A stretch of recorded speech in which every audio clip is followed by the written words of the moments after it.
மயிலாடுதுறை பேருந்து நிலையம் அருகே ஏற்பட்ட போக்குவரத்து நெரிசலின் போது ஹாரன் அடித்த தனியார் பேருந்து ஓட்டுநர் மற்றும் நடத்துனரை காரில் சென்றவர்கள் சரமாரியாக தாக்கும் சிசிடிவி காட்சிகளானது வெளியாகி இருக்கிறது.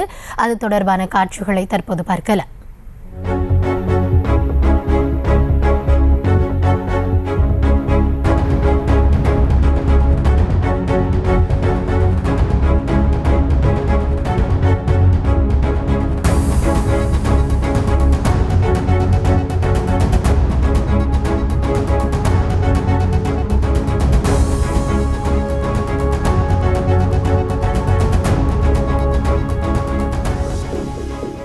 சம்பவம் குறித்தான விரிவான விவரங்களோடு இணைந்திருக்கிறார் செய்தியாளர் செல்லப்பா.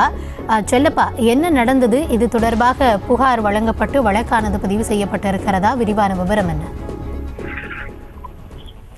கௌதமி, மயிலாடுதுறை பேருந்து நிலையம் அருகே போக்குவரத்து நெரிசலில் ஹாரன் அடித்ததால தனியார் பேருந்து ஓட்டுநர் மற்றும் நடத்துனர் மீது பேருந்து முன்னே சென்ற காரில் சென்றவர்கள் தரமாக தாக்குதல் நடத்திருக்காங்க. அந்த சிசிடிவி காட்சியை இப்ப நம்ம பார்த்துக்கிட்டு இருக்கோம். சிதம்பரத்திலிருந்து தஞ்சாவூர் நோக்கி செல்லும் தனியார் பேருந்து செந்தில் பஸ் சர்வீஸ் என்ற தனியார் பேருந்து மயிலாடுதுறை பேருந்து நிலையத்தில் பயணிகளை ஏற்றிக்கொண்டு சென்றது. அப்போது பேருந்து நிலையம் அருகே போக்குவரத்து நெரிசல் ஏற்பட்டது. அப்போது பேருந்து ஓட்டுநர் ஹாரன் அடித்துள்ளார். இதனால ஆத்திரமடைந்த பேருந்துக்கு முன்னே சென்ற காரில் சென்ற நபர்கள் சாலையின் குறுக்கே நிறுத்திவிட்டு பேருந்து ஓட்டுநர் மற்றும் நடத்துனர் மீது கடுமையான வாக்குவாதத்தில் ஈடுபட்டு அந்த ஓட்டுநரையும் நடத்துனரையும் இருவரையுமே கடுமையாக தாக்கியிருக்காங்க. இதுல காயமடைந்த நடத்துனர் மயிலாடுதுறை அரசு மருத்துவமனையில் சிகிச்சைக்காக சேர்க்கப்பட்டிருக்காரு. இந்நிலையில காரில் வந்த நபர்கள் ஓட்டுநர் மற்றும் நடத்துனரை தாக்கும் சிசிடிவி காட்சி தற்போது சமூக வலைதளங்கள் வைரலாக பரவி அதிர்வலை ஏற்பட்டுள்ளது. பேருந்து ஓட்டுநர் நடத்துனர் தாக்குதல் குறித்து தற்போது மயிலாடுதுறை காவல் நிலையத்தில் புகார் கொடுக்கப்பட்டிருக்கிறது.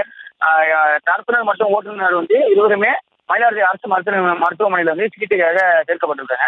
இது குறித்து மயிலாடுதுறை போலீசார் காரில் வந்த நபர்கள் யார் என்றும் சிசிடிவி காட்சிகளின் மூலம் விசாரணை உறுதிப்படுத்தி தீவிர விசாரணை மேற்கொண்டு வராங்க. கௌதமி, விவரங்களுக்கு நன்றி செல்லப்பா. செய்திகளை உடனுக்குடனும் துல்லியமாகவும் தெரிந்து கொள்ள சப்ஸ்கிரைப் பண்ணுங்க.